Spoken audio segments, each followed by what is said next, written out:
ladies and gentlemen. We are the Millie Goats. It is episode 288. It is September 10th, 2025. And let us be the first to wish you and yours a happy National TV Dinner Day. Nothing more American than that, boys. I don't remember the last time I had a TV dinner. Hungry man, though. You know what I'm saying? Also, let me wish you happy birthday. Yes. Dude.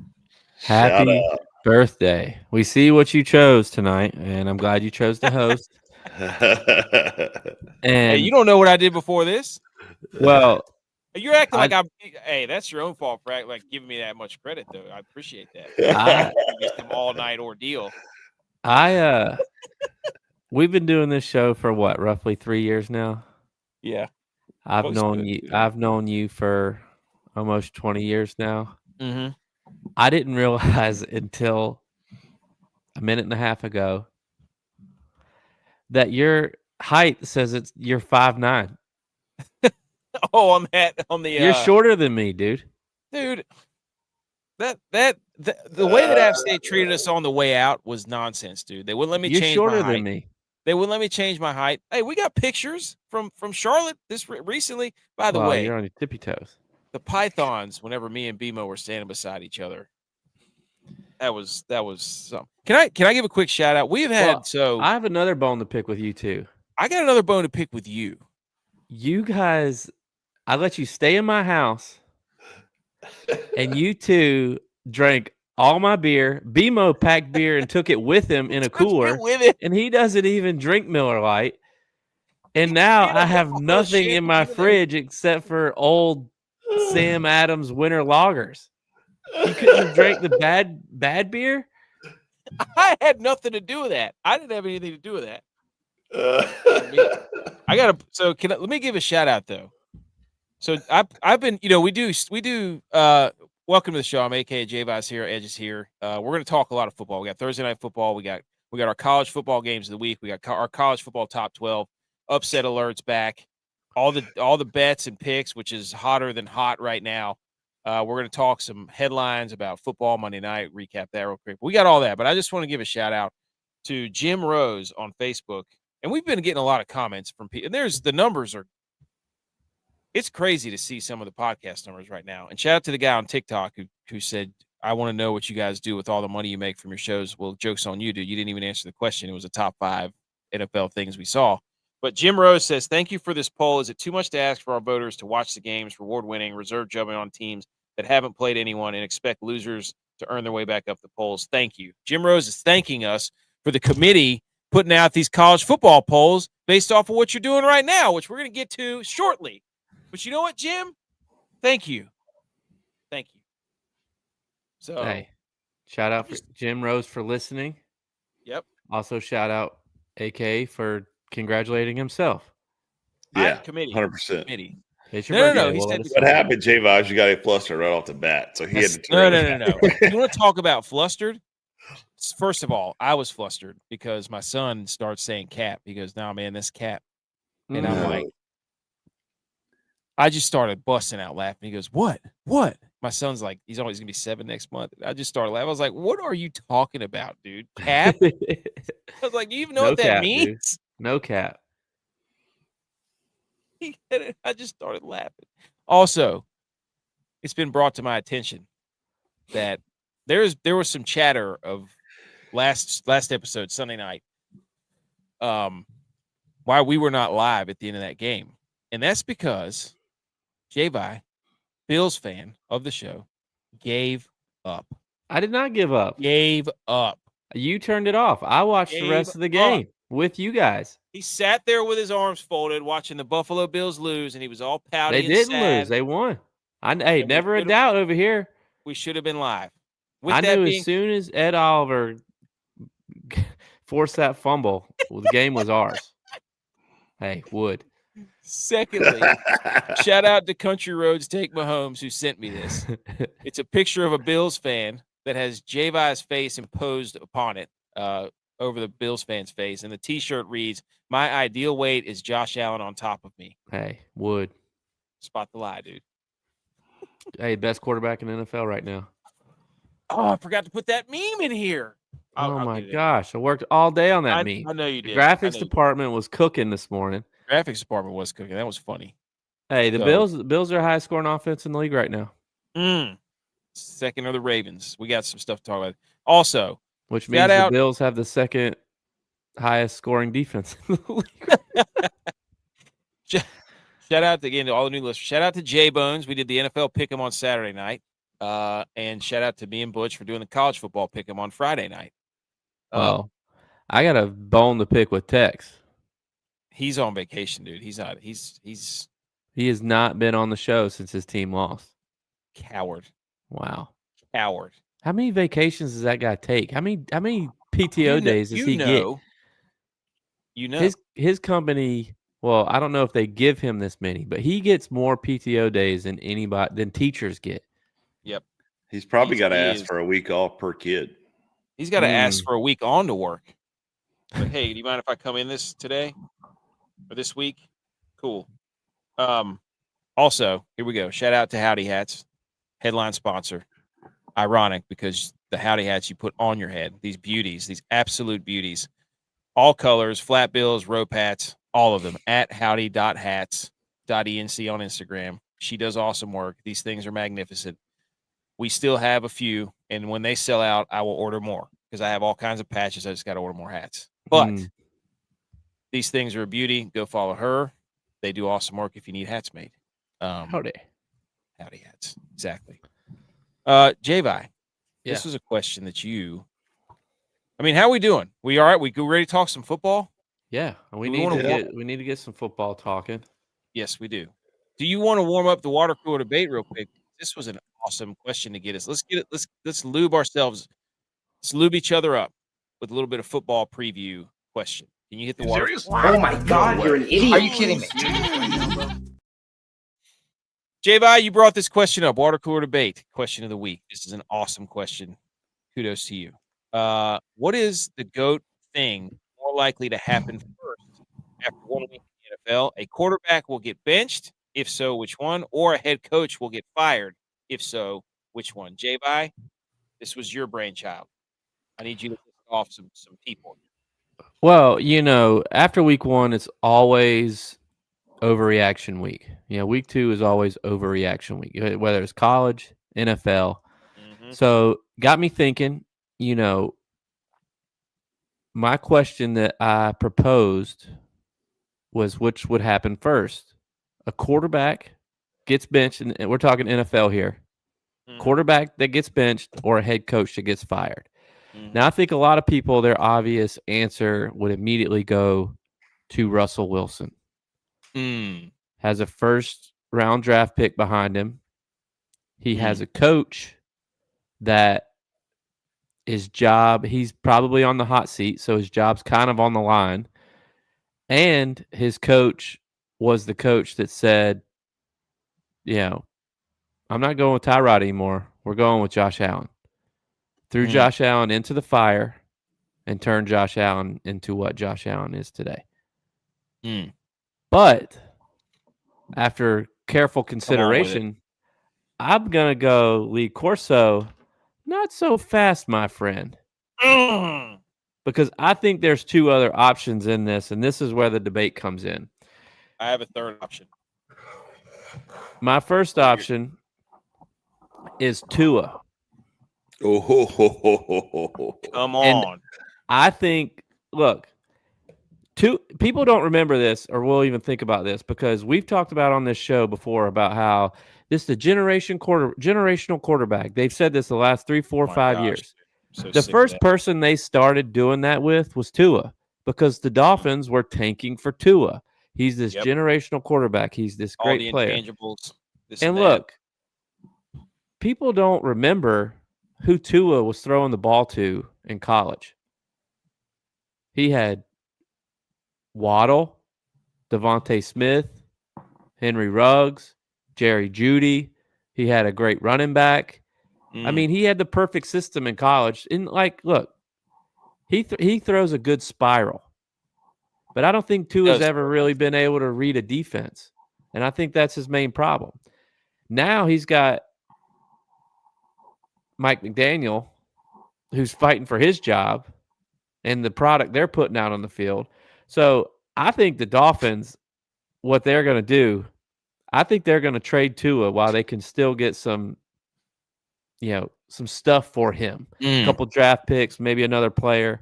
Who would Probably take fire McDaniel, and I think the Dolphins are going to tank because if you look at their schedule, there might be 2-3 wins on that Who schedule. are you tanking for, though? I don't know. That's the question. I think you're starting. I think you're starting over in Miami after Dade this year. County, Cade County. There you go. Mm. Oh, I think there you you're go. starting over in Miami. My second option, and this is after watching Monday night Oh because my, we're gonna get into that. the wheels have fallen off there, and Ben Johnson's not going to put up with it. And they just signed.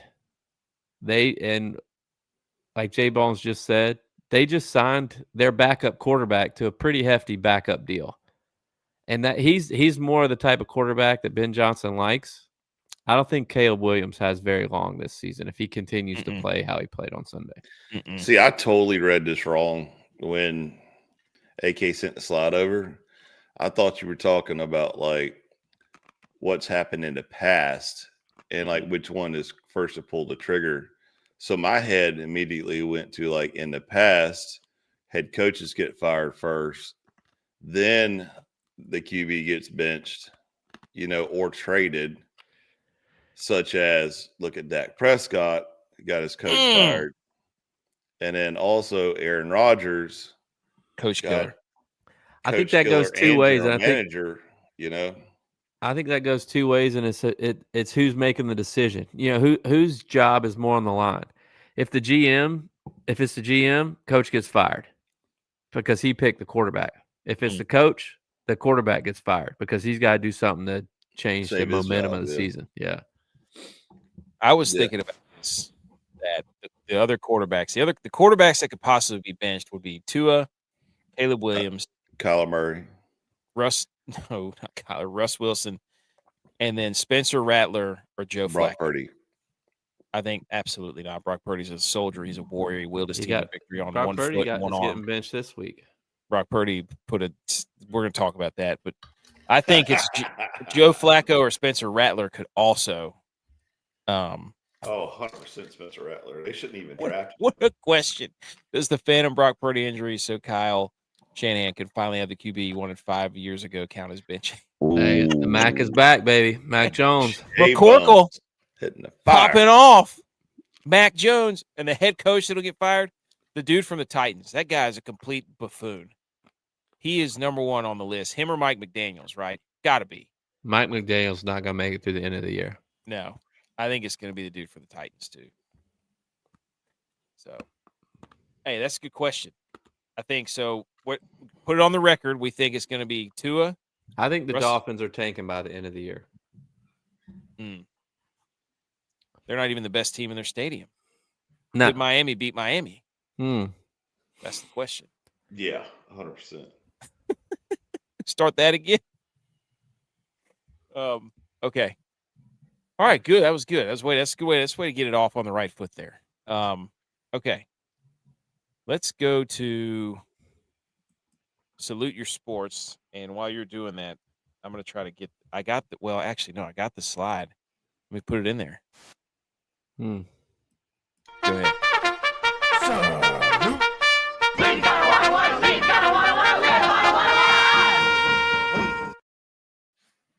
Salute Your Sports. Here we go. I got it, dude. Just in that time, I was able to get your slide or that meme that you made right in there. That was our graphics department. Graphics department, for sure.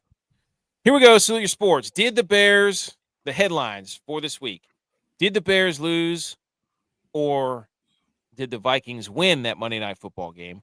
Top 5 overall takeaways from NFL Week 1. And then we got the AP poll voting dilemma, drama in college football, whatever you want to call it. So before that, you know what we want to salute? Salute your bodies. Salute your baddies. John Mayer style. Salute your bodies with some supplements from Fourth Quarter Performance. Go to fourthquarterperformance.com. Load up on creatine. Load up on protein. Load up on BCAAs. Load up on super greens. Don't treat your body like crap. You get out what you put in. That's what they always told us. Womp womp. Crank that diesel. Super Promo set. code GOATS 20. Superset protein and creatine. all day.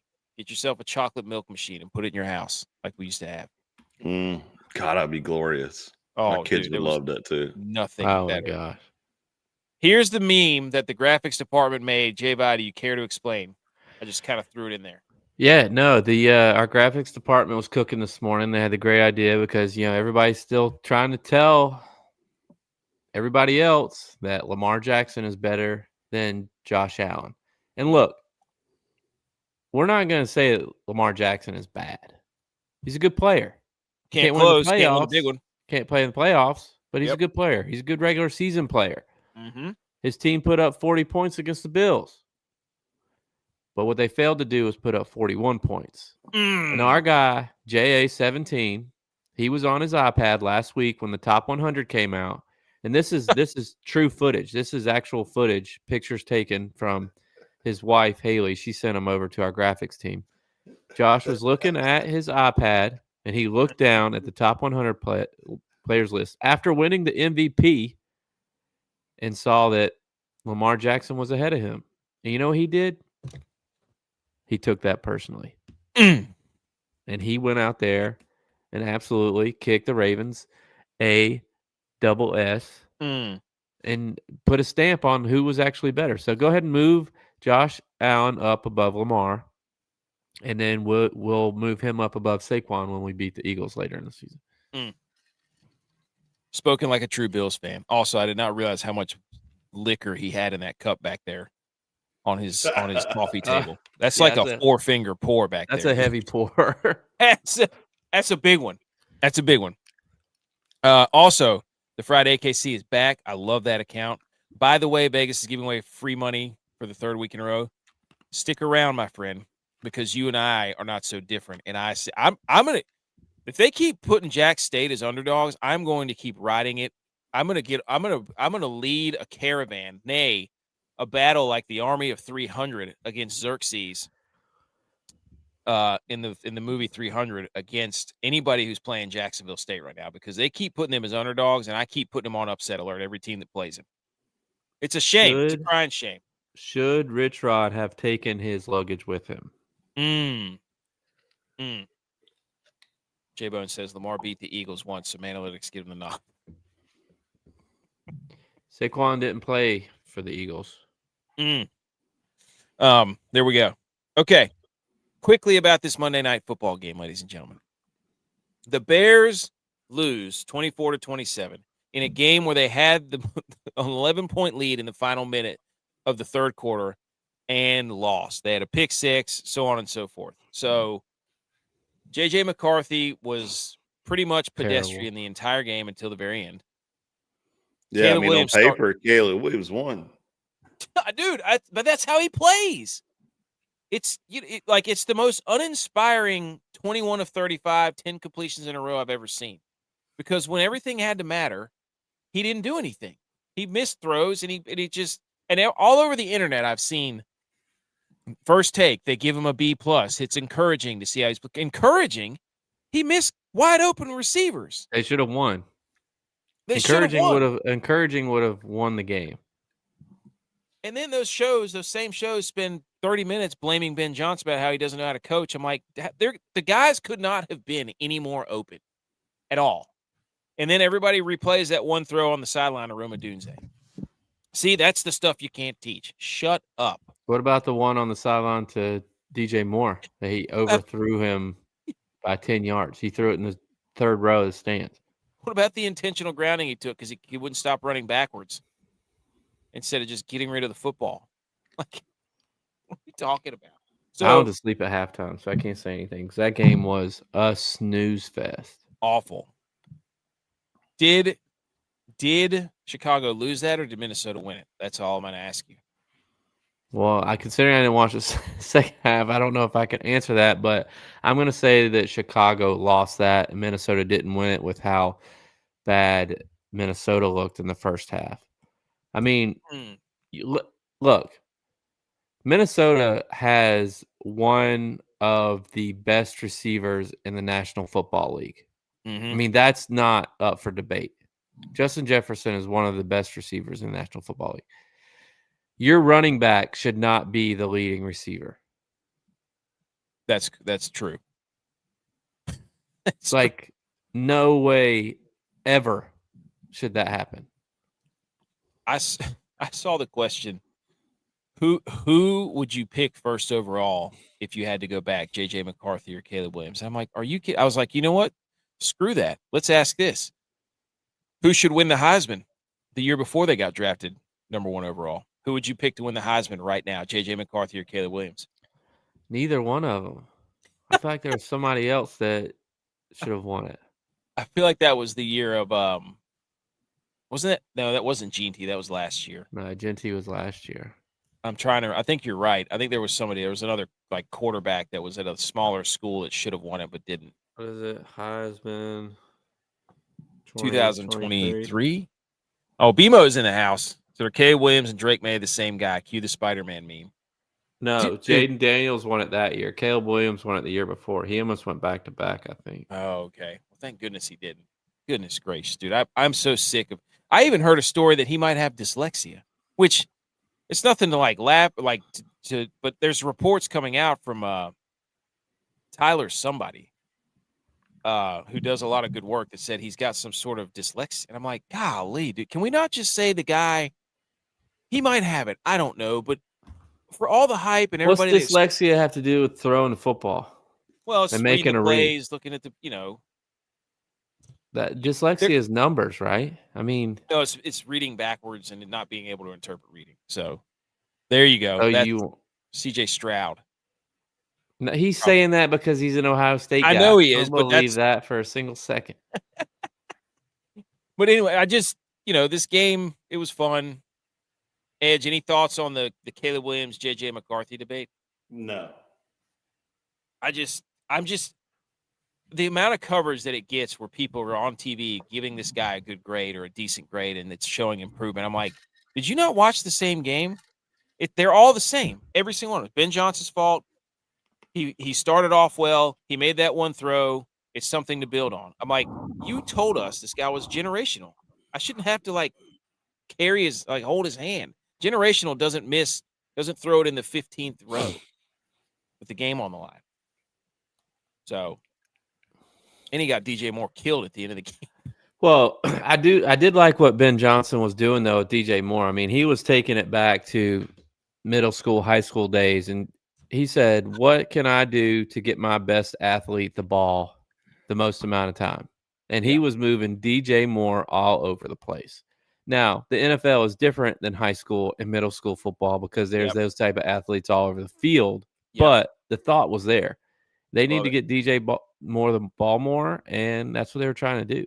Their quarterback just couldn't hit him when he's wide open, running down the field for a touchdown to win the game. Which would have cashed my parlay that I missed by 1 because DJ Moore needed 4 receptions. God, dude, I don't know. Anyways. So the Bears stink. They're in trouble. Next topic. Here are the 5 headlines, the takeaways from the NFL of week 1. Number 5, we just talked about it. The Bears are in trouble. All the Bears fans, all that preseason hype, again, where he was throwing like 3-yard passes. Rex Grossman's not walking through that door. Jim McMahon's not walking through that door. Jay Cutler's not walking through that door. Jim Harbaugh's not walking through that door. Mitch Trubisky's not walking through that door. Kyle Orton is not walking through that door. Did I already say Jay Cutler? Yes. I did. Okay. Urlacher. Ryan Urlacher's not walking through that door. Sweetness is not walking through that door. Refrigerator Perry is not walking through that door. Itka is not walking through that door, pal. The Bears are come on. They can't. I'm telling you right now, their next 5 games, they might go 0-5. They play at the Lions next, and the Lions might beat them by 30. Just saying. That was a big takeaway. Any more thoughts on that? No. Number 4, the Ravens can't win the big one. People were yelling at us on TikTok about this, about how we're glazing and any reason to glaze. Hey, the Ravens lost a 15-point lead with like 5 minutes to go. You deserve to be criticized for that, do you not? That's like 100%. I mean, John Harbaugh is second in the league at losing by double digits with that in the fourth quarter. If his team's up by double digits in the fourth quarter, they lose, and he's second in the league behind Shanahan in that stat. Ah, had to do that, didn't you? You had I to did. wait till the very end to throw that Shanahan jab. I did. But people get mad. Like, you can't criticize Lamar. It's like, dude, you should have won the game. Like, get a first down. You had the ball. Look, I don't know why they didn't give it to Henry. On that last possession, all they have to do is get a first down. They did not give the ball to Derrick Henry once. They did an end around with Zay Flowers. Lamar tried to run, and he threw a pass. I mean, it's just win the game. You had it. You're up by 15. I'm sorry. Derrick Henry's never won a game in Buffalo. I didn't know that until this week. Oh, that's wild. Also, it was funny today because I was listening to Buffalo Sports Talk Radio, and the fans, they were calling in about who would you rather face in the playoffs.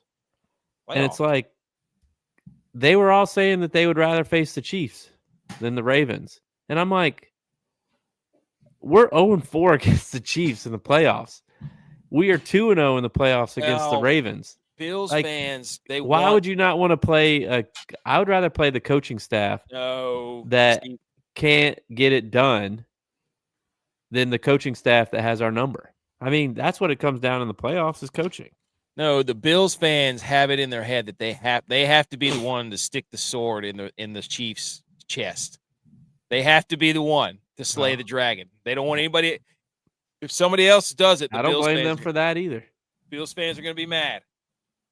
I don't blame them for that either. Ric Flair that thing. Ric Flair that thing. Wait a minute. Per Angel Reese, Caleb got his nails done at the same place. Something to monitor weekly. Number 3, Rodgers revenge games hits hard. If Aaron Rodgers has a vendetta against you and you've wronged him, yeah, he's going to try to throw for 7 gazillion yards. Yep. So that's the takeaway I had from that. He threw for 4 touchdowns. So good for him. Oh, what is this? Jay Ham says 14-0 versus 14-0 Eagles. Why not? Love that take. For who? For whom? Probably. Bills. Anything else on the Rodgers revenge card? No. It's glad he passed week 1. Hey, he made it through. He looks old as shit. He is, dude. Like running around. He is. He looks so. Number 2, the Chiefs are cooked in the AFC West. They're last in the division. I mean, we look at things as is right now. Don't pontificate. Don't predict. Take it as you see it right now. Is that fair? Chiefs cooked? Yes. Look, they're last in the division. What's great about the Bills winning on Sunday night is it's a long season. But for the past few years, there's been 3 teams that it comes down to in the AFC. And it's the Bills, the Ravens, and the Chiefs. Right now. And the Texans on the Saturday wildcard game. The Bills have the upper hand on both those teams. Bills don't play a team that has a win until week 11 if it stands right now. Of course they do. They get the yes. Great point. Letting the weapon go looking like a big mistake by your liability back there on punt team. Bean signed McDermott as the punter.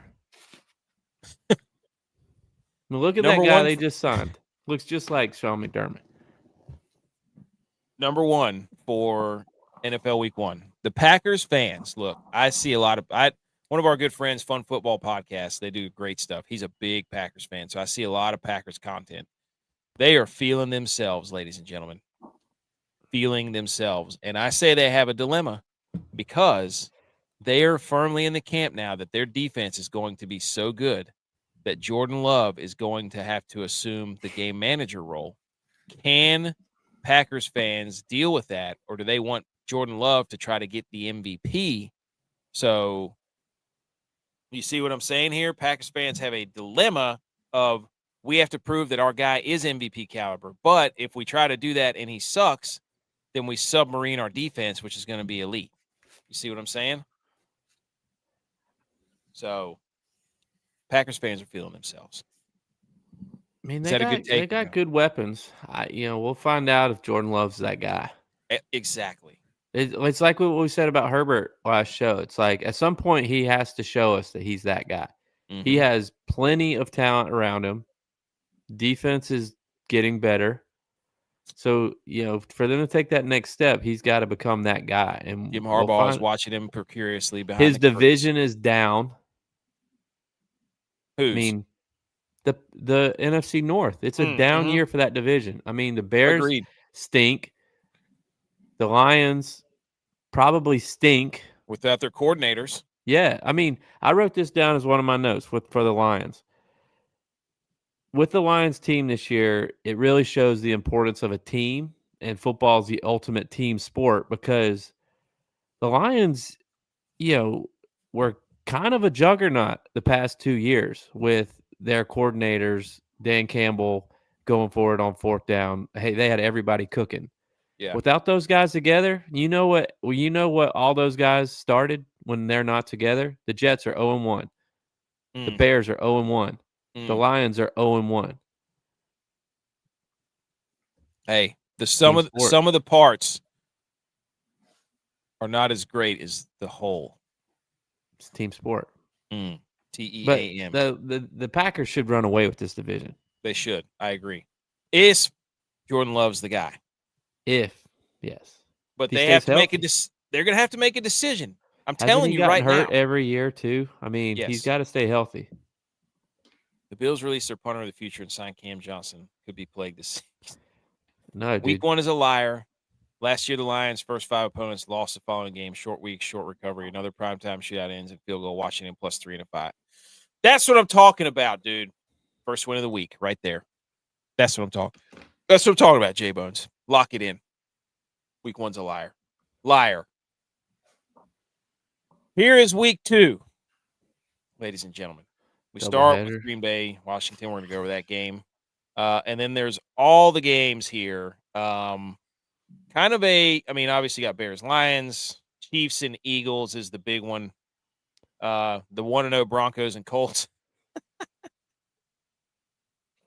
How is Chiefs Eagles not a primetime game? I don't know because they got Falcons and we got Vikings in primetime again. After that snooze fest, they should have flexed that game out of primetime.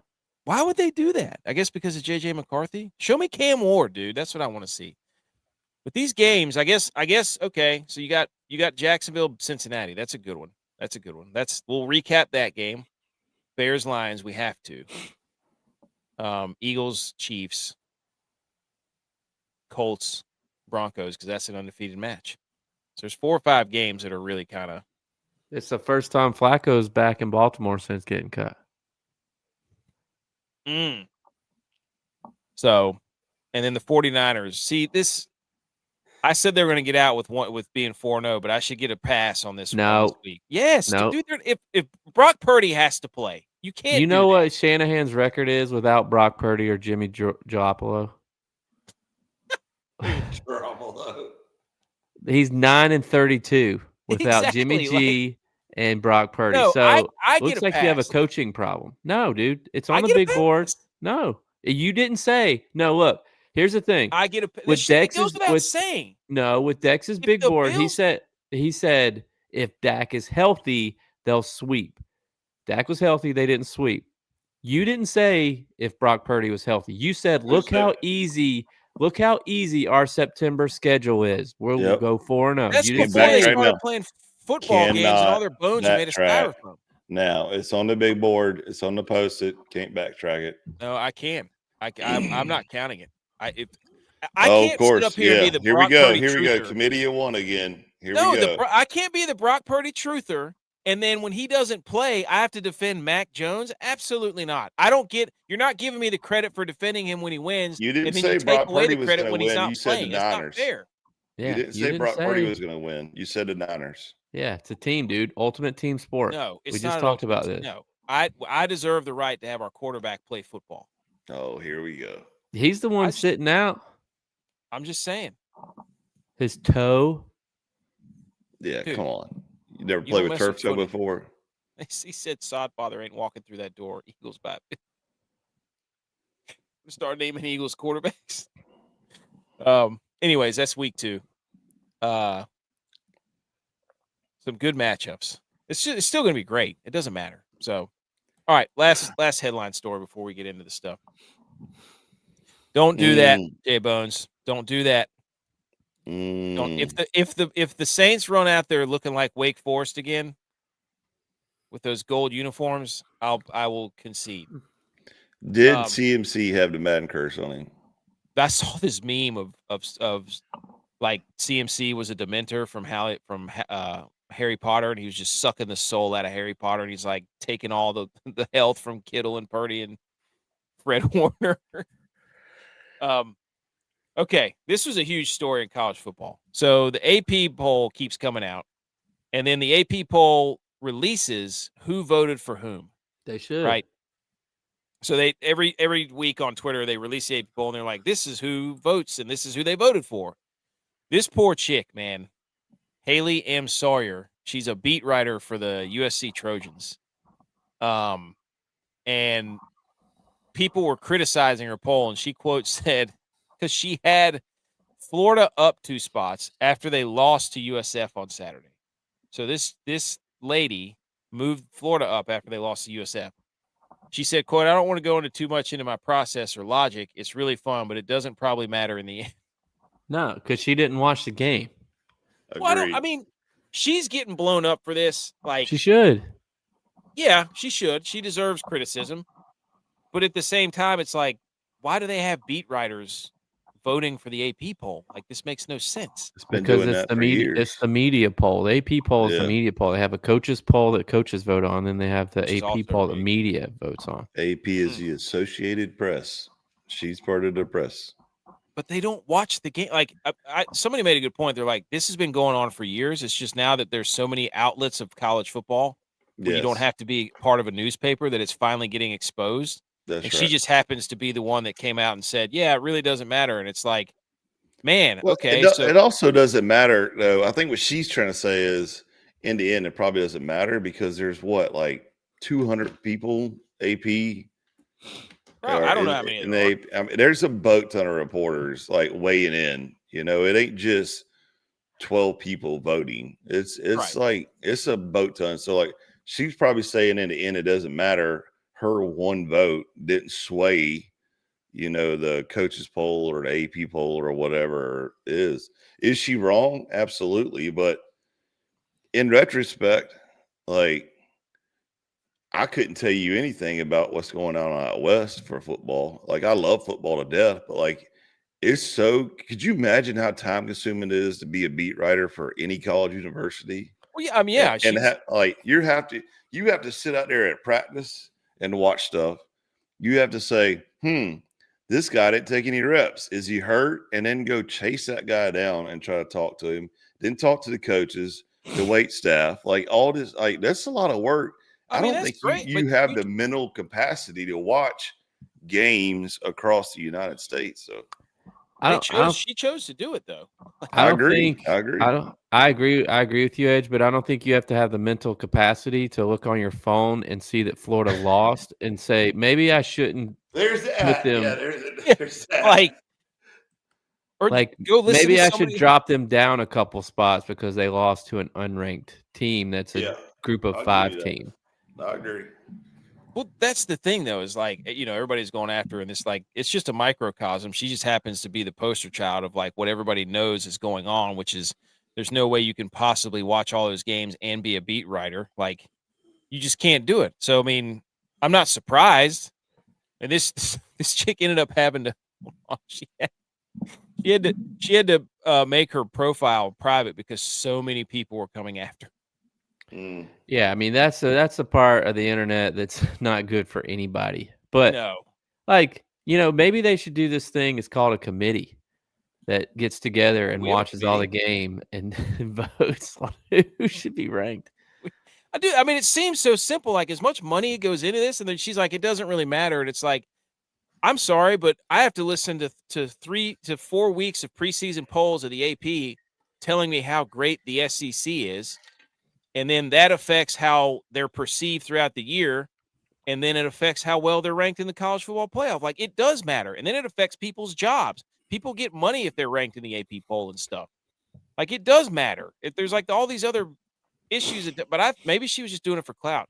Maybe she was just like, F it. I'm gonna throw this out there. So she was probably, after her game, having a glass of wine with her girls and be like, "You guys want to see something funny when we wake up?" that would be awesome. Or did she just skip it? I'd respect the hell out of her. Be like, you know what? I was drinking wine and I thought I was filling out a March Madness bracket. She had her little Excel sheet. She deleted a column and forgot to move everything else. Yeah. Like, if she would just come out and say it, that would have been hilarious. So, anyways, it's driving people nuts, but it does call like, hey, maybe we should figure out a different system for this where we don't have people who work all day long on one particular school and then expect them to watch 12 hours straight of football. Yeah. There's plenty of people, if you formed a 400-person committee that said, hey, we're going to pay you to watch 12 hours of football on Saturday. Let's go. There would be a line out the freaking door. Golly, could you imagine? Can you imagine? That? Oh. Yeah, That's how you solve this. I don't think I don't think you have to watch every game to be able to rank. You just got to use some common sense. So, he said, not a single coach is included rank 25 teams. Yeah. No, I mean, if the coaches do it, they're just going to put all their teams in their conference, so their schedule looks harder.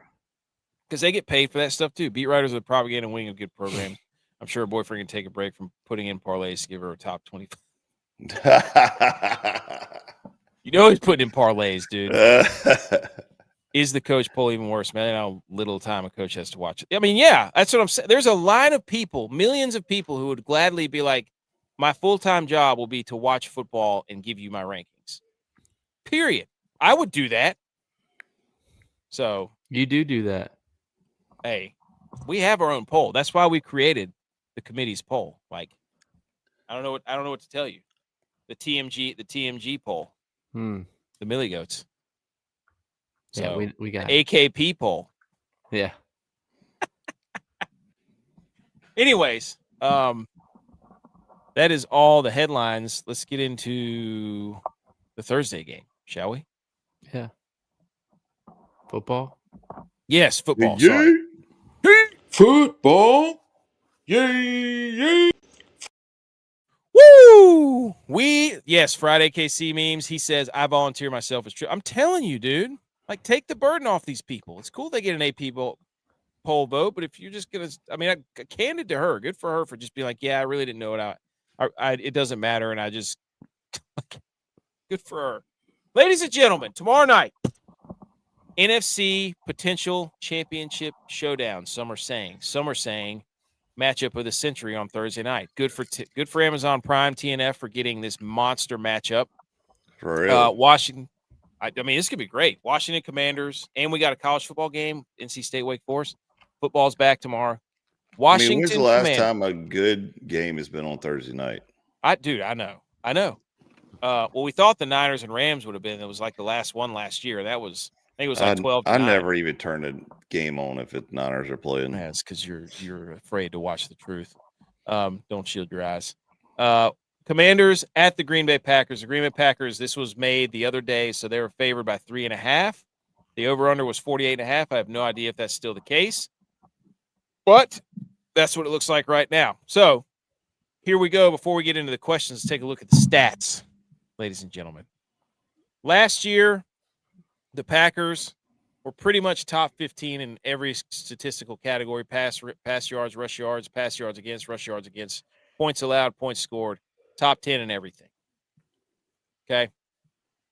This year, they played the Lions, and they did not allow much rushing yards. They allowed 46 to the Lions, which is crazy. Passing yards, they allowed 200.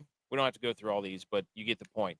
If you can't see it, if you're listening to the podcast, basically we're showing the Packers stats versus the Lions last week. If you watch the game, then you would know what they did. So right now, current spread is Green Bay -3.5. Okay, so it didn't change. 48.5 over under, and money line is Washington +145. Okay. Thank you for that. So it hasn't moved at all. There's not been much movement at all. People don't know what to make of this. J-Bone said Washington plus 3.5. So the Packers beat the Lions, 27-13 last week. The sacks, they had 4, the Packers did, and they had 1 turnover. Offensively, they didn't really do much. They 188 passing, 78 running. So, and then the Commanders last year, they also were pretty much top 15 in pass yards, rush yards, points scored on offense. Pass yards against, couldn't really throw on them, but holy moly, could you run the football on the Commanders last year at 100, almost 140 yards per game. So, again, this is going to test the Packers and their coach. And Washington last week beat the Giants 21-6. They pretty much stifled the Giants, but the Giants stink, so they only allowed 231 yards last game. Didn't really have they ran for 220 yards against the Giants. So that's really kind of what I wrote down was my initial thought is, will the Commanders and the Packers just run the football on each other? Is this going to be an under game? J-Bye, what do you think? What's your first reaction? My first reaction is both these quarterbacks are going to want to prove something. So I think they're both going to come out throwing the ball. Which is contrary to what they should do. Right? We just looked at the number. I mean, it's you think Thursday, less time to prepare. What does a team do well? But these teams don't see each other every year. Like, they're not divisional teams. So they don't really know what to expect from each other. Also, week 2, I think that they're going to come out slinging the rock. But don't you think, just everything we just saw, that's the opposite? That's the problem. That's what I was saying. The dilemma the Packers have is that you've got 2 high-profile quarterbacks, right? Look, that everybody's going to say MVP discussion, and they then have to feel like they have to prove it when they shouldn't, because Washington can't stop the run. Look, I think coaches in the NFL are really smart dudes, but I think they have a problem with their football gut, and they outthink themselves. I mean, how many times are you like, why are we throwing a fade route for a 2-point conversion and not running a 2-point conversion play?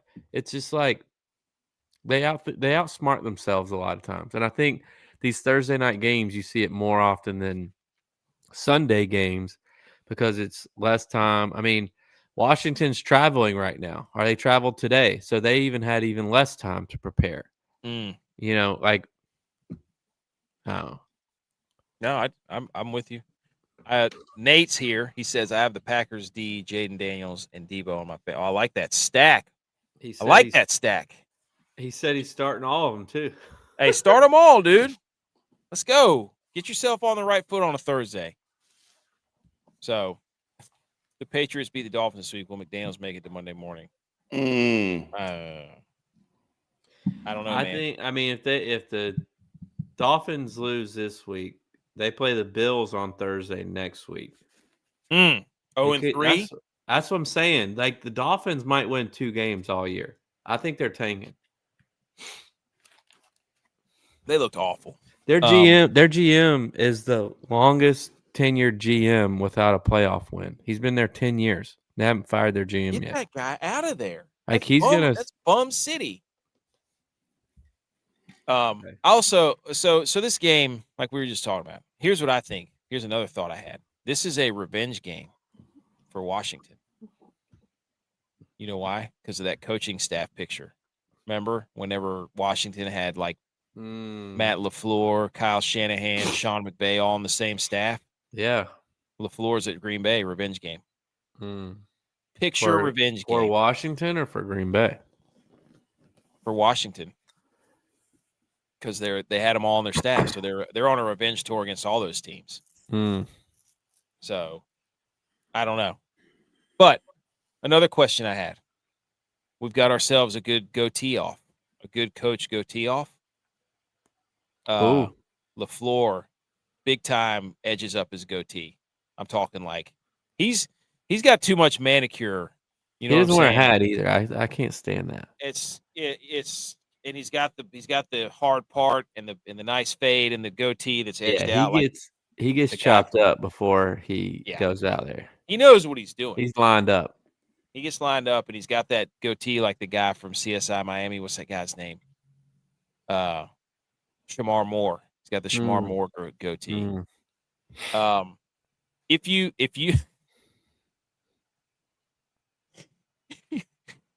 if you had to take one of these quarterbacks first overall edge, who would you take? Jordan Love or Washington? I mean, or Jaden Daniels. Jeez Louise. Jaden Daniels. Why? Do you not believe in Jordan Love? No.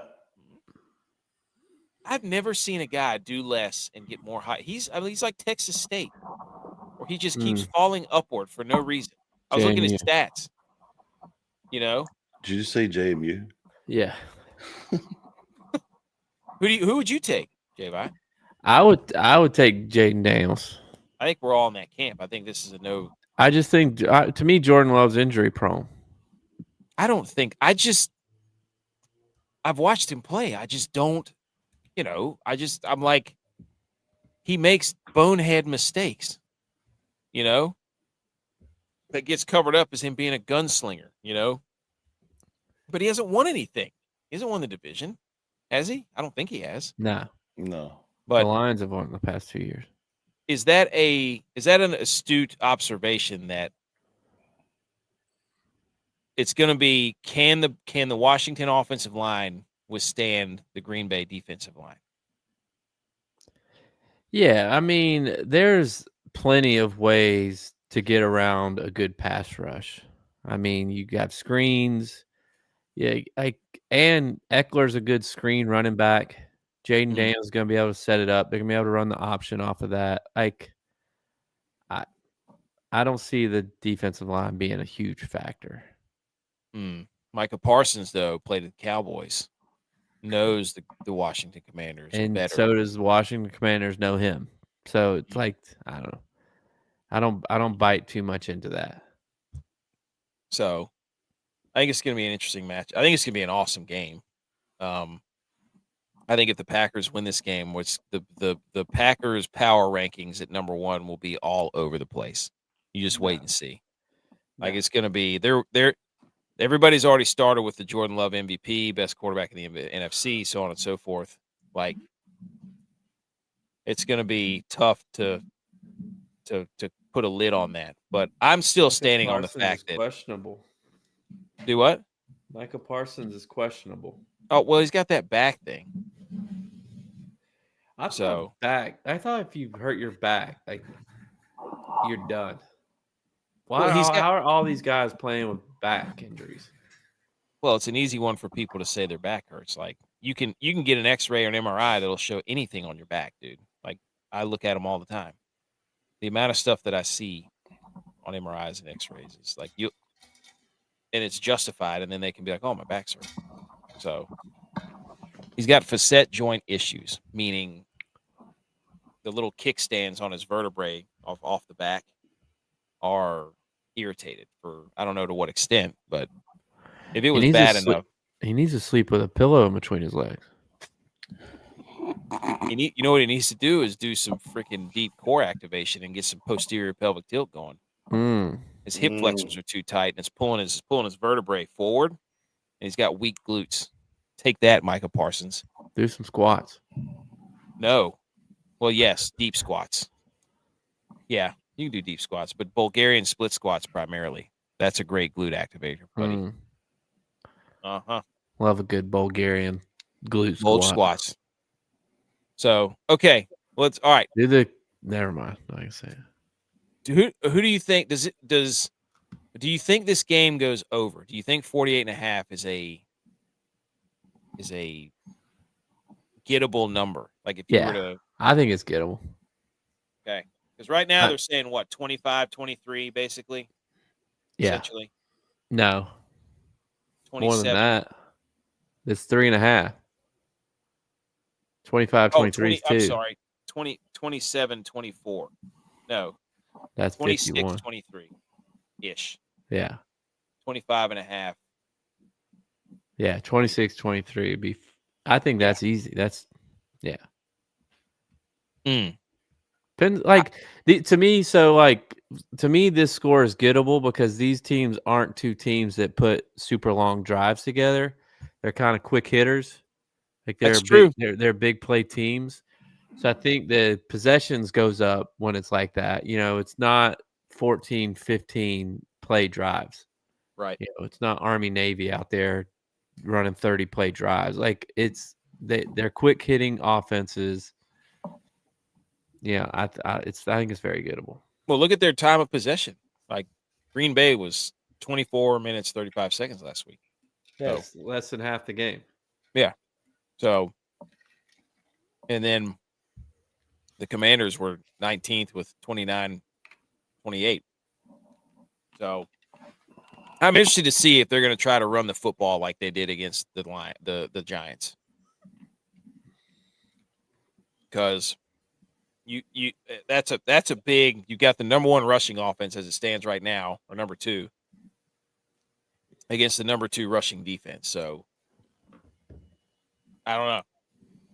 It should be fun. Edge, Yeah. what do you think? Do you think 48.5 is gettable? Yes. Okay. Run the dang ball, Washington. Do you think Green Bay covers the 3.5, or who do you think wins? I'm gonna go Washington. To cover or to win outright? Cover and win. I don't know, man. I don't want to pick the Packers. Like, I don't want to pick the Packers. That's kind of partially what I'm doing too. Is I just can't pick the Packers. I don't know what it is. Yeah, I think the Redskins will win. So we're all on the Redskins. Mm-hmm. I believe in Jaden Daniels. I just think there's going to come a time where he has to make a play, and he will make it. Jordan Love will not, in my opinion. That's where I kind of stand. So, plus Terry McLaurin, another week back into football shape. Devo back integrated in the offense. I don't know, man. All right, anything else on that game? No. I don't think we made any bets for that game either. No, Not yet. we wait to do that tomorrow. So, all right. Let me see. What do we have to hit next? Ooh, yes. Let's see. We're gonna hit. I don't think we have any music drop for this one. Let's just go straight into it. Let's switch from Thursday night to college football. Lego. College football. First off, the committee poll, the AKP poll, / the committee / the TMG poll. The A committee poll. Committee starts spelled with a K. College football playoff after week 2, ladies and gentlemen. We put out our 12. I'm not going to rank all 25 teams. I can't watch that much. I'm going to be honest with you. Here's my process. I can only watch so much football. These teams on your screen, I have watched play games. All of them. Every single one of them, I watched them play football games. So, 12 of them. We start at number 12, Utah. They move in. South Carolina moves out. I think South Carolina loses this weekend. Vandy? Yep. I think that might have made its way on the upset alert. I'm not sure. Stick around. Utah has got things rolling, boys. Their quarterback is very efficient. I've seen him play a couple of games. I like the way Utah is rolling in the Big 12. Any rebuttal to that? And I haven't seen him play. Who's their quarterback? Devin Dampier. He's like 5th in the Heisman voting right now. He's climbed his way up through 2 weeks. He transferred from somewhere. Was it UNLV? I don't know. I'm pretty sure. Oklahoma at 11. New Mexico. Damn. Oh, yes, I remember him. I knew it was one of those red and silver teams. Number 11, Oklahoma. Do you know why? Because they have one of their Heisman frontrunners. They just beat Michigan. They have a great win. He's dirty too. Dude, that guy. Oh, I could watch John Mateer throw the football all day long. They beat Michigan. Who'd they beat first? They beat Illinois State, I think is who it was. So they have a quality win. They beat Michigan. Yeah. I like that. Okay. I took, obviously, Arizona State fell out. South Carolina fell out. Oklahoma and Utah move in. Iowa State, for obvious reasons, they're 3-0. They're actually looking better. Rocco Beck and crew. FSU, obviously, could have moved them up further, I think. No. They're at number 9. Number 8, you haters, you deniers, you disbelievers. Illinois is at number 8. Okay? I don't want to hear it. They are on a collision course right now. I think they've got another week or two before they have a huge game they got to play. I can't remember who it is against. They're playing Western Michigan this weekend. That's going to be a tough game, boy, let me tell you. Okay. Hey, shout out Lance Taylor. Who did Clemson play? Troy. Oh, that's right. That wasn't a tough game, was it? Yeah, it was. Last time Clemson played Troy was Deshaun Watson's year, and Troy missed a field goal wide right that would have beat Clemson. Clemson went on to win a national championship. So you're saying Troy There's bump. hope. I'm just saying if history repeats itself. Illinois goes to Indiana next week, and then they play USC at home. So Illinois got it laid out in front of them, folks. Woo-hoo-hoo. Oh, baby, I hope they keep winning. I got them. I already put a bet on them. They're in the Big Ten championship. Can't wait. Illinois, if Illinois loses on this show, everybody's going to buy a shirt from the other team that beat them. I guarantee it. I'm surprised you got Georgia at 7, and in your slide it says after week 2. Why? Because of what they did against Austin Peay? Well, no, after week 2. Like, I just got a feeling that coming up against Tennessee, that you also probably would have them on upset alert. And you're saying 7 is a little gracious there for that. I've moved them down. I still say it is gracious. I do not like the way that their offense looks, quite honestly. They run that zone. They're running the read option. Like that dude cannot throw. They have people they can throw it to. That guy, Gunner, whatever his name is. Gunner Stockton, is that his name? He can't. They don't want him to throw unless they're just holding everything close to the vest. So Georgia's at 7. Number 6, Penn State. I still don't think Drew Alar is very good. No, but I think that's gracious too. Yeah, that is gracious. But I'm sitting here watching. I'm like, I've watched them play. They look good. They have, who have they played? No one. Exactly. Nevada, and I can't remember who they played last week, but they played Nevada. BMO and I, epic cover by Nevada. Shout out me and BMO for watching that game together. Epic cover by Nevada. He said Clubnet ain't Watson. But I'm like, if I start putting who else am I going to put up there that has quality wins? Like, I was looking through and I'm like, nobody's played anybody and won. If you lost, you're out. I'm sorry. You're 1-1. You don't deserve to be in the top 12. I'm like, yeah, Texas played Ohio State, but they lost. So you're done. You're out. Don't lose. For now. I'm not quality. I'm Texas not giving played you Nevada and FIU. There you go. I mean, Penn State, sorry. Yeah, Penn State did. Number 5 is Oregon. Man, did they just sacrifice Oklahoma State live on television for everybody to see? I know. I should check on my buddy Max. He was all about it. He's on Twitter. He's like, that's what I'm talking about. Believe. And then he's halfway through. He's like, bad decision. Bad decision. Like Ron Burgundy milk meme. Milk was a bad choice. Number 4, everybody shove it. It's USF. I am so sick and tired of all the people who won't do it. They won't do it. Obviously, the AP won't do it because they don't watch the games. We do it. Nobody has a better resume than USF, period. Nobody. And then everybody's like, well, if they played and if their schedule and they got a cake, I don't care. We don't care. Well, my question, since you made this committee, is yeah. If they are the best in college football and they got the best resume, why didn't you put them number 1? I'm waiting to see what they do against Miami. Miami has a great win, too. Because Ohio State is the defending national champions, and they have not lost. They are you to be the man, you got to beat the man. They and are number 1 until they get put them at number 2 then. You put them at number 4. So you're saying that LSU and Miami is better than USF. I'm saying Miami has a good win. Those are the teams that have all the best wins. They do. Those are the best 4 teams with the best wins in the country. Ohio State beat Texas. LSU beat Clemson. Miami beat Notre Dame. Like, they have top 10 wins. But nobody has 2 ranked wins. That's what Except for so they're at USF. 4. They're at 4. They're above all these other teams. I think 4 is a great ranking. So Ohio State number 1, obviously LSU 2, Miami 3.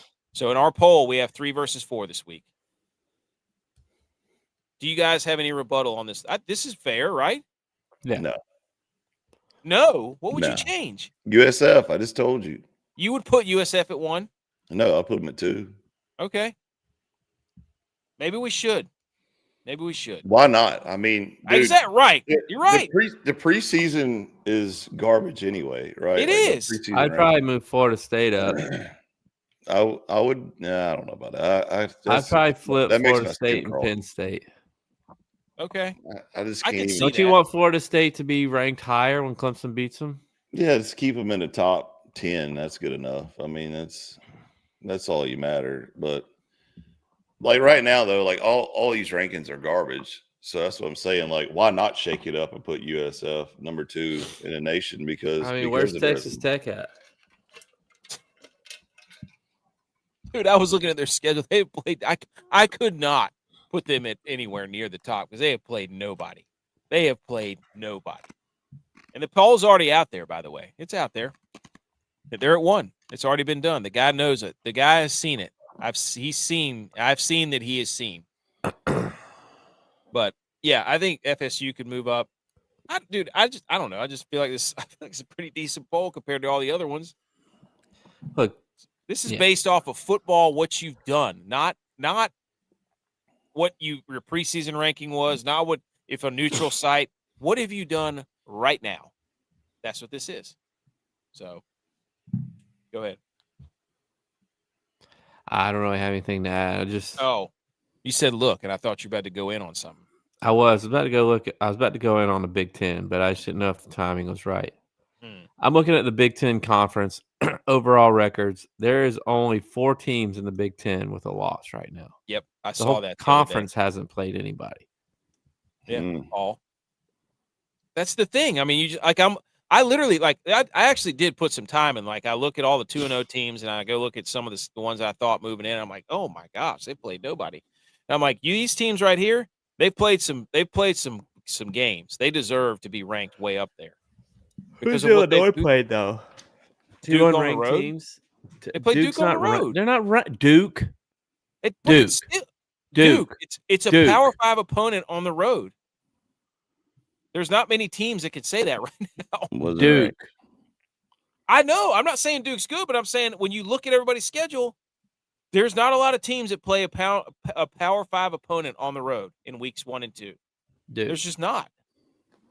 Western Illinois 52-3, and then Duke 45-19, and you got them ranked number 8.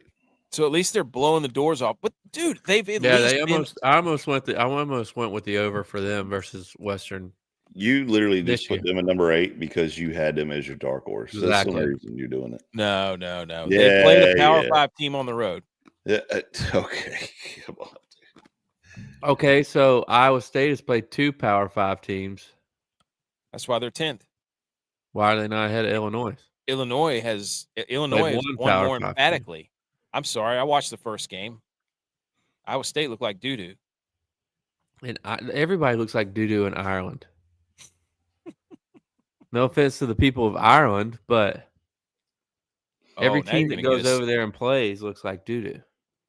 I'm just saying, dude. This is a good ranking. We could shuffle up some of the numbers. Again, right, Ohio State 1, LSU, Miami, USF, Oregon, Penn State, Georgia, Illinois, FSU, Iowa State, Oklahoma, Utah. Official Millie Goats poll. We all agreed on it. No, we did. Yes, we did. South Florida's beat number 25 and number 13. And since the preseason AP poll debuted in 1950, only 4 schools have started 3-0 with all 3 wins against ranked opponents. They could make that happen this week. History is at stake on the CW, by the way. That's what time the game is. It's on the CW. 2 ranked teams on CW. Yes. How many coaches are going to get fired because of a loss against South Florida? You know what sucks about the South Florida thing is like, if they lose this game, everybody's going to be like, see, I told you. It's like they played 3 ranked teams in a row. They lose one game, and everybody's like, they're frauds. You don't know ball. Well, Hope they win so bad. Like the group of 5 guys said, if they come out with 1 win was good. They're coming out with 2 already. So anything now is icing on the cake. I mean, they're in the driver's seat to get the nod. Oh, yeah. Even if they just play this game close and they lose, I mean, they are car lengths ahead of other teams. Yes. Except maybe Tulane. Mm. If Tulane beats Duke this week, are you going to rank Tulane? I probably will. Depends on what I look at it's Duke. It's Duke. It has nothing to do with Duke. See, this is what you're doing. You're like, you think that I'm playing them because they played Duke. I'm doing it because look at the other team schedules that are supposed to be ranked in the top 15. They either have a loss or they haven't played anybody on the road. Yeah, but you put Penn State ahead of them, though. And Penn State, we just said, played garbage teams. Penn State was you know how I rank my teams. If you were in the playoff last year, you're up there until you're not in the playoff anymore. Or you lose a game. That's how it goes. Well, the Big Ten, everybody. I mean, Indiana's not in there. Gosh. They're 2-0. They made the playoffs last year. Why aren't they ranked? They don't have a good win. Penn State does? Penn State was in the Final Four. That FIU game. Now he's changing his argument. Penn State was in the Final Four. That FIU game. If they were in the playoffs last year, you're in the rankings until you lose. Indiana was in the playoffs last year. They're still in our top 25. This is the college football playoff. See, look at this. The Friday KC agrees. He agrees. He agrees with me. No. Also, this is BS. ESPN made several attempts to host College Game Day at Miami and USF, but they were met with immediate rejections from Hard Rock Stadium. A rep from Hard Rock Stadium issues in the rental agreement with Miami to explain the response. That sucks, dude. That sucks.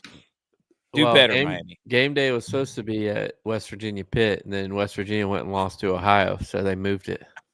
Shout out the MAC, baby. Hey, we had them picked in our conference finals. The MAC, Ohio. Do we know ball? Okay. Aha! In your faces, guys. You're just trying to get me fired up. I think he's got a little something that's also in his thumbnail picture going on right now, too. Well, look at his name. It says AKC, AK's committee. I get it. You two are in collaboration with each other. All right, that was good. Here, all right, top 5 games this week, ladies and gentlemen. College football. This is nice.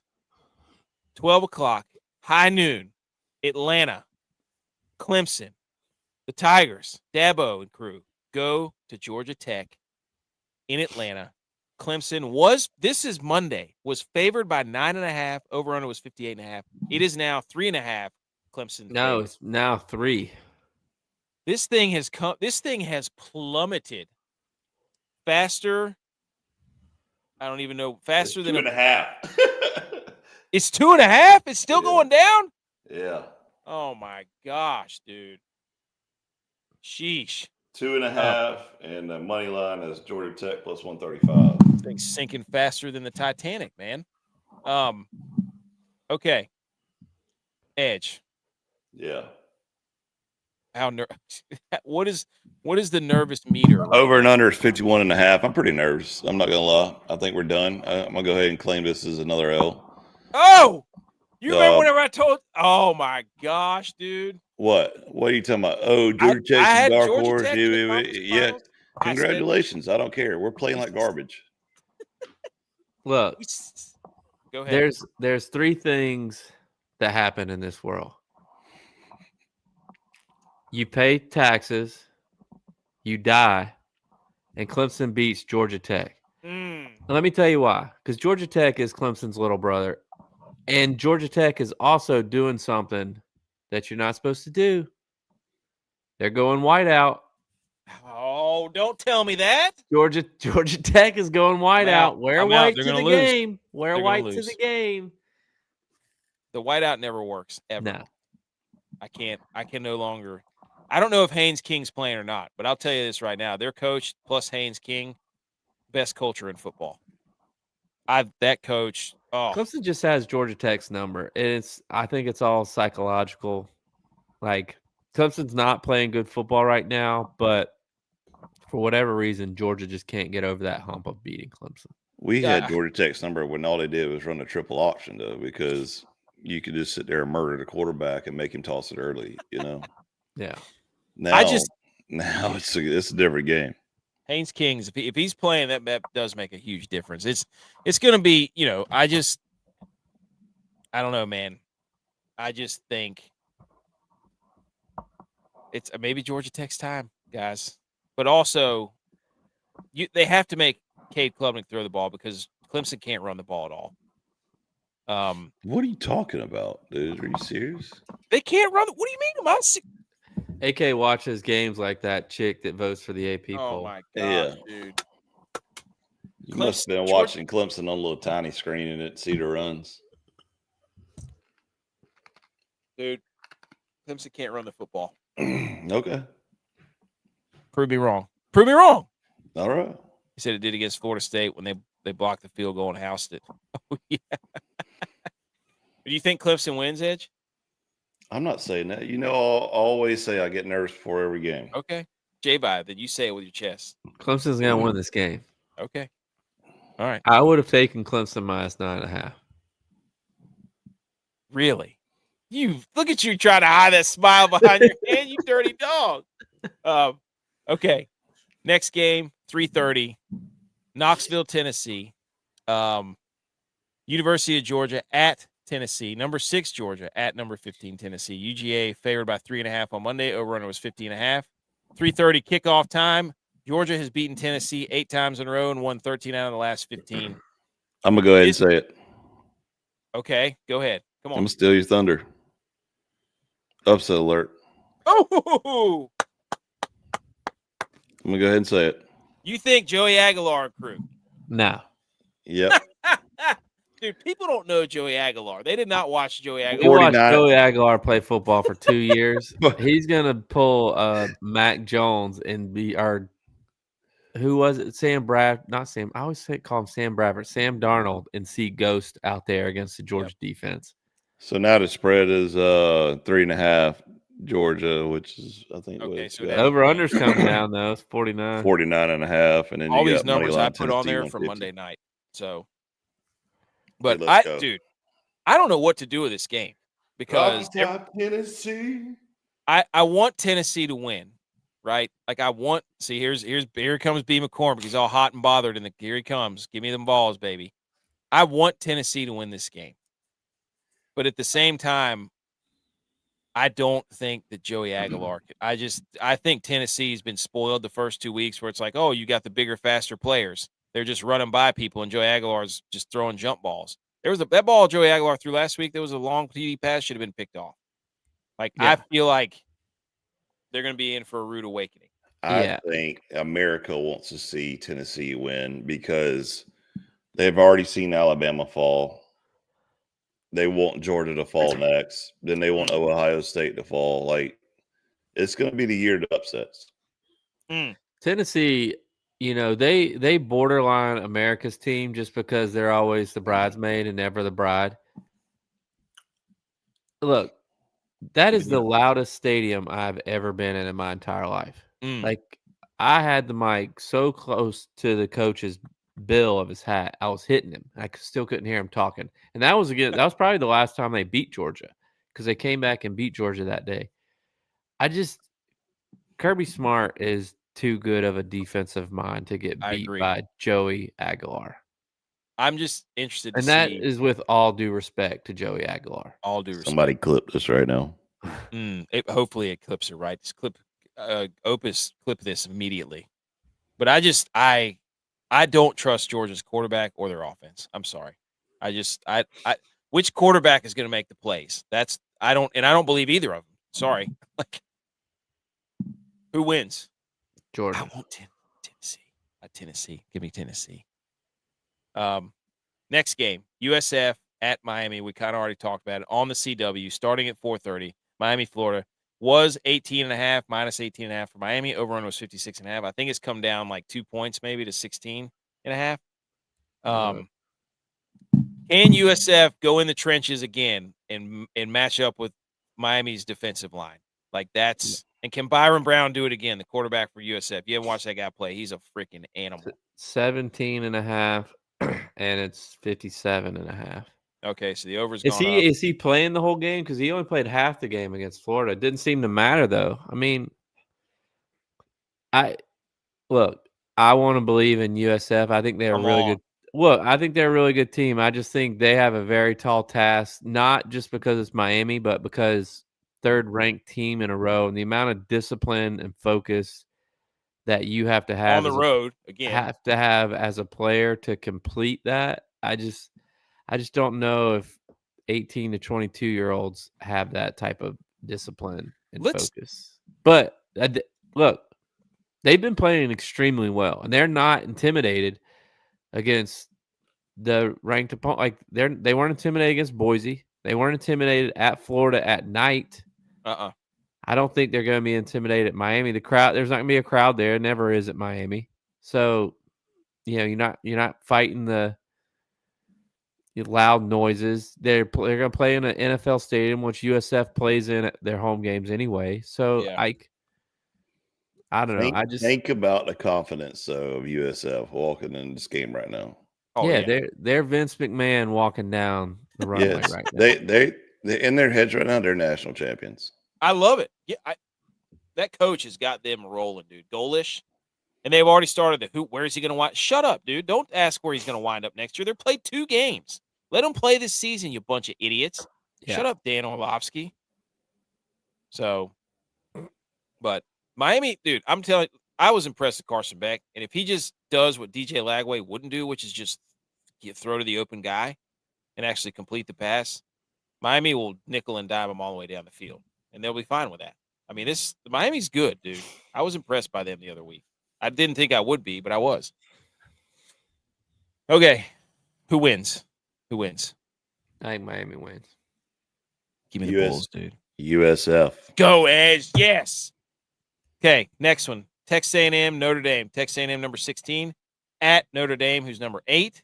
NBC, 7:30. Notre Dame favored by 6.5 on Monday. Over-under was 49.5. That hadn't changed. Okay. So, Carr for Notre Dame. They played a hard-fought battle against Miami. Now they get the athletic Marcel Reed and company. Can Marcel Reed put it together and get Texas A&M? Now, this is another dark horse I had, Texas A&M, to win the SEC. This big-time matchup right here has no bearing on SEC, but they got to win this game because I'll be in Texas A&M plus 195. Give it to me. You like it? Go to Maggie's. Let's go. I'm all yes. Nah, Notre Dame. No, dude. No. Yeah. No. Texas A&M is a fake tough school. Notre Dame is going to be bullish, and they're going to dominate the line of scrimmage. I was impressed with their quarterback, Carr. But yeah, this is gonna be the Marcel Reed. Are you him guy? You know what I mean? Yeah. So our guy, the Friday KC says Notre Dame big. Yeah, that's Lee Corso us. He not so fast us. Mm-hmm. Okay, last one. There's a couple other games too that are pretty good. Duke at Tulane. So this one is switched. Tulane is plus 1.5 now. What? People are betting Duke?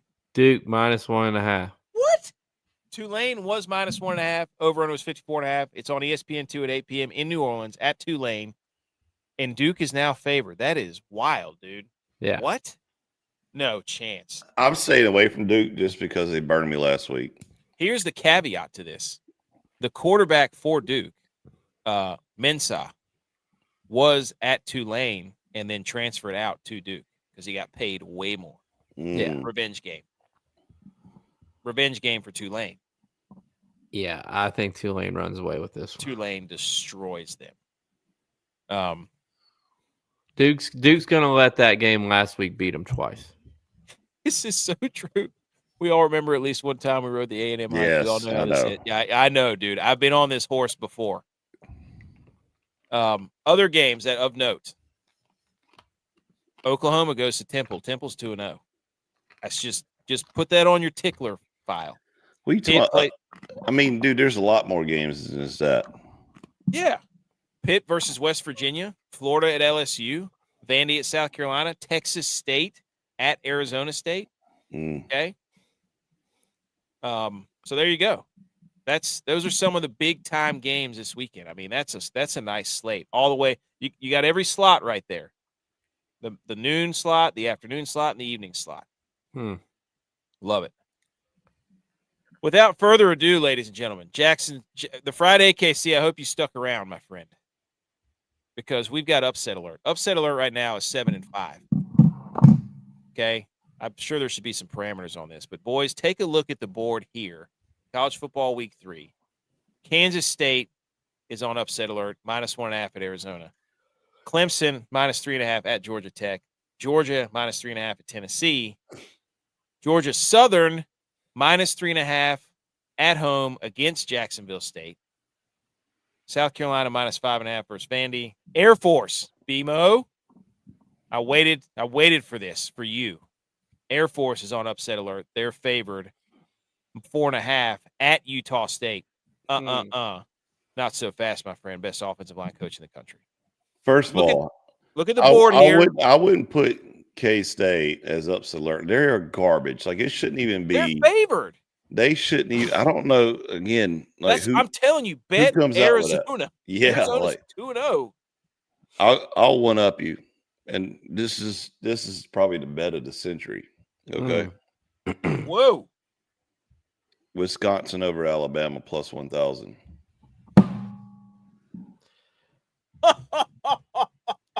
Dude, absolutely no. I believed in that last year. Exactly. But so I don't believe in Wisconsin. It's Texas' fault. But I believe that Alabama is so confused right now. Those players are already looking at the portal. They're already dabbing on where they're going next. The coach is literally running for his life in the state of Alabama everywhere he goes to the grocery store.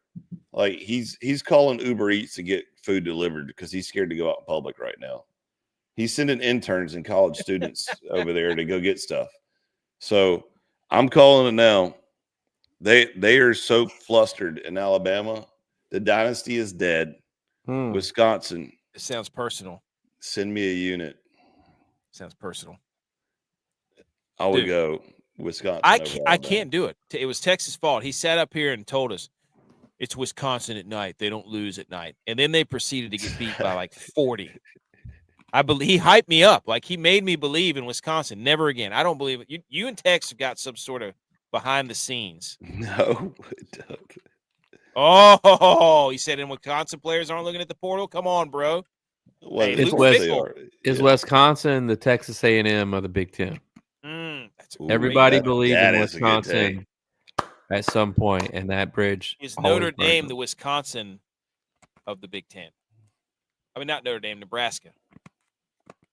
Because everybody wants to believe in Nebraska like they believe in Wisconsin. So is Nebraska the new Wisconsin? Can you believe that quarterback for Nebraska wants to be Mahomes so bad that he got his tight end to propose to his girlfriend? Did he really? Yes. Nebraska's tight end proposed to his girlfriend. Unbelievable. Any rebuttal on this? Look, Air Force, you don't know what's about to hit you at Utah State. Arkansas, Ole Miss. Forgot about that one. Arkansas is that quarterback they got. He's playing well. Anything else on these games, boys? No. All right, J-Bye, now we have to hit the electric guitar song. The only one I want to hit more than anything other than the Tennessee-Georgia game is I hope Vandy beats the pants off of Carolina. 2-0 versus 2-0. Hey, Georgia Southern sucks. I hope Jacksonville State runs all that over. Todd Helton is that is running its course. Get out of here. Electric guitar.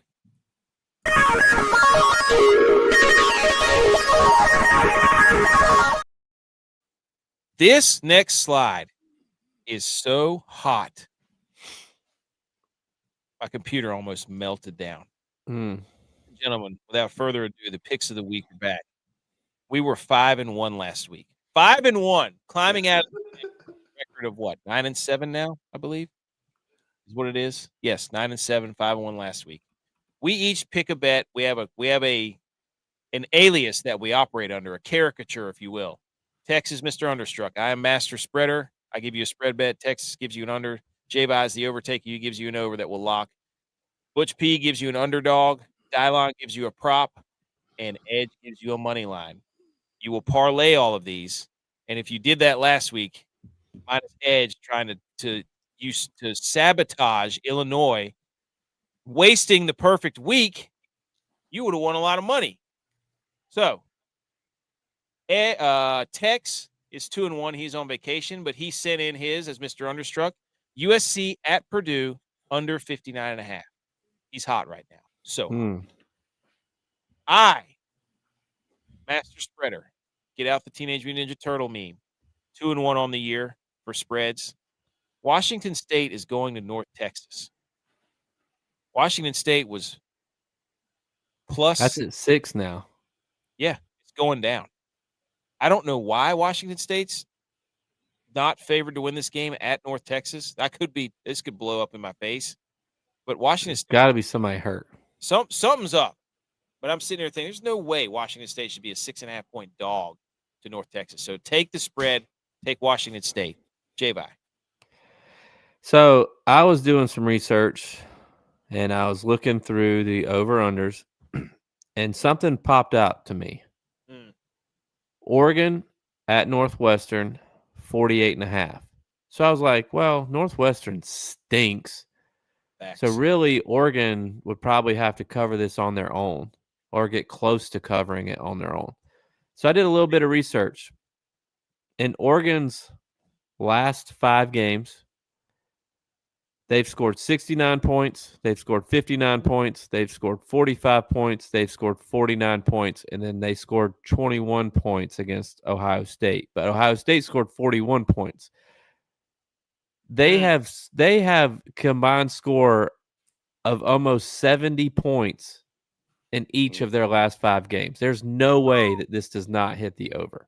I love that. The last time they played Northwestern last year, the score was 41-7, which I'm assuming that's why it's the over-under is 48.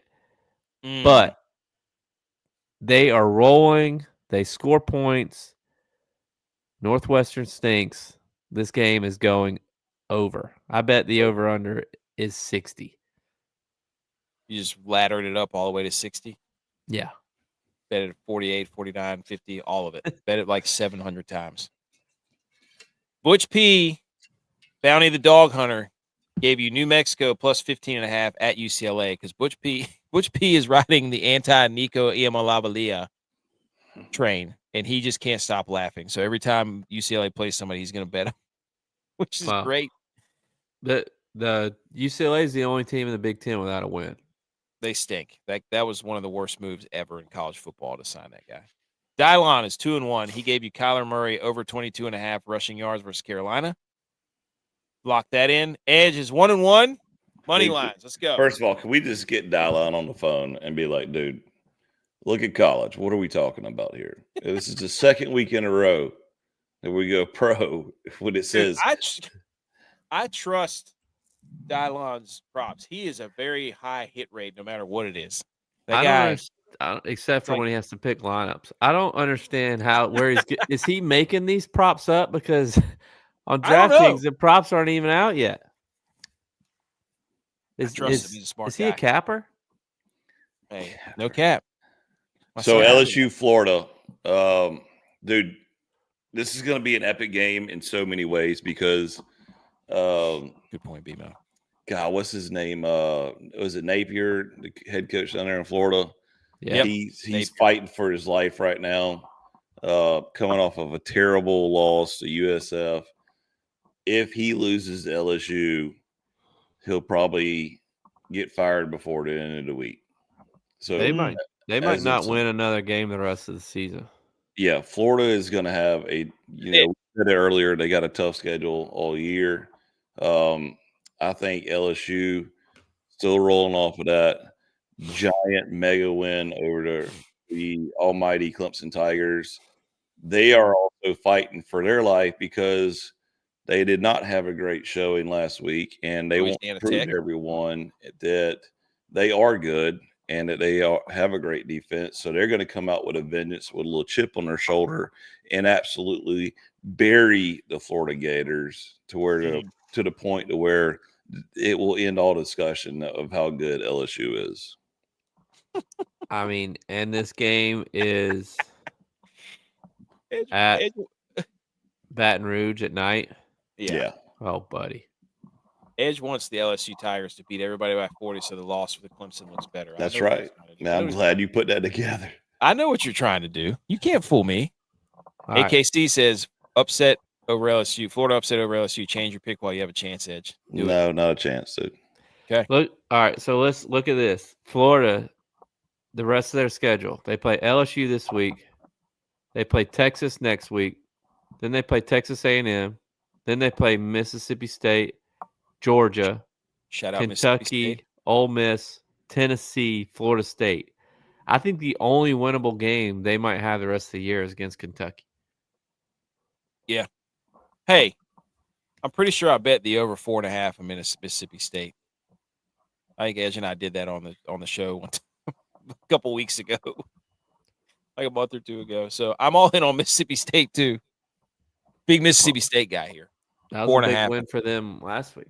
So I mean, they're already halfway there, buddy. Let's go. I did a bunch of research and I was like, man, this coach is way too smart. This quarterback's way too good. Their quarterback's a baller. Anyways, okay. We've got some how dare yous, and then that's it. That's football. We did it.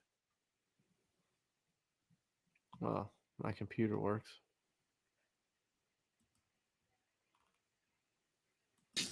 How dare you? How dare you?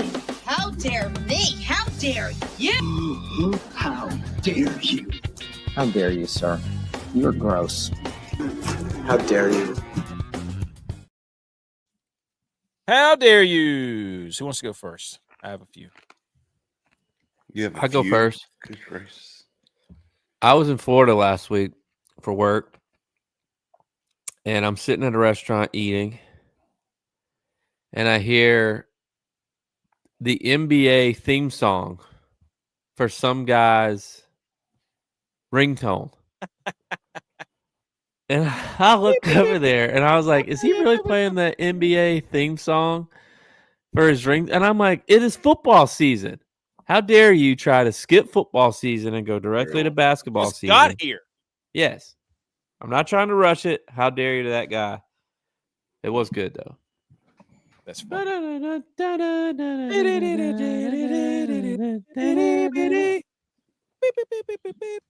That's a great song. Basketball rock or NBA something rock. I don't know.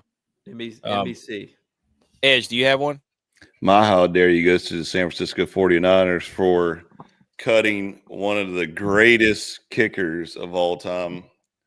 I mean, just totally messed up all our bets for the rest of the season because we were hoping that they would keep Moody. And then also, once they did cut, they didn't call my boy Javi. I mean, what are we doing here? Cleats are hung up. Don't matter. You know them cleats. Your kicker for the Bills got off the couch and came by and was slinging field goals. You're telling me you wouldn't do it right now? Prater's a G, though. Prater is G. Just saying. G. Mr. Automatic. That plays right into mine. How dare the 49ers for never being healthy ever in the last 3 years. We're going to have to play Mac Jones. Still going to win the game, so it doesn't matter. Mac Jones versus Spencer Rattler. Let's go, baby. Let's go. I don't know that you could pay me to watch that game. Seriously. Also, how dare you to pardon my take again. If they beat Miami, they should be ranked number 1 on PFT commenter on USF. We said that 3 days ago in a short on one of our social medias. Wonder where they saw that. And also, how dare you to the Ravens for hurting this guy's neck at the Bills game. Did you see this dude? Tell me this isn't the typical car accident lawsuit, where you go to CVS and just get a foam neck brace and just wrap it around there and be like, I just would like to apologize for hitting D-Hop. Come on, man. You're just trying to get a little bit of cash of what you got left. But Did he save the Bills' season? Because I don't think the Ravens scored again after that. Ooh. Oh, that's true. So did he really get hurt because he was jumping through tables at the end of the game? Did he save the Bills' season? He apologized with a soft neck brace on, dude. This is the greatest. I hope this is real. I don't know if it is or not, but my gosh, that's funny. But anyways, that's funny. Now you see how AK didn't put up the old Friday KC last statement where Purdy might not get his job back. I didn't see it. Oh yeah, sure. Here we it, go to committee of one again. Here we go. I was laughing at that idiot with the neck brace on. Is that an AK burner account that he's tweeting from while he's on the show? I don't know if AKC knows that I'm a 49ers fan back here. That's slander. It is. We don't slander Brock Purdy. Purdy might lose his job. Come on, Purdy willed that team to victory last week. All right, Purdy had McCaffrey telling him not to throw it to the ball. Purdy had Jake Tonjes catching passes. Hey, the Bills had their third string. Basically, a human anatomy part. The Bills had their third string tight end make a big play. Great, both teams won. Hey, Josh Allen's was more impressive. His final drive.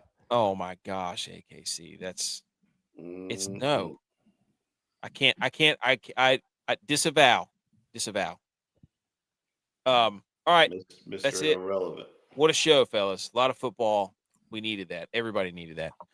Go follow us on all the socials. Feel free to come yell at us and tell us that, we're not New Heights and we're not busting with the boys. Good. I don't want to be them. Industry plants. Yeah. We're I us. don't want to take other people's takes. Exactly. I don't want somebody to write our show for us. We do that by ourselves. Thank you. Yeah, with real jobs. Exactly. Okay. Yep. That we have to wake Rumble. up for in the morning, so we're getting off. Yep, we're done. Cue some music. How about them Tigers? Let's go. Oh, go Niners, baby. Go Bills. Hey, we'll be back for the college football pick'em show on Friday night and then the NFL pick'em show on Saturday night. And this is an original. Yeah, it's our passion.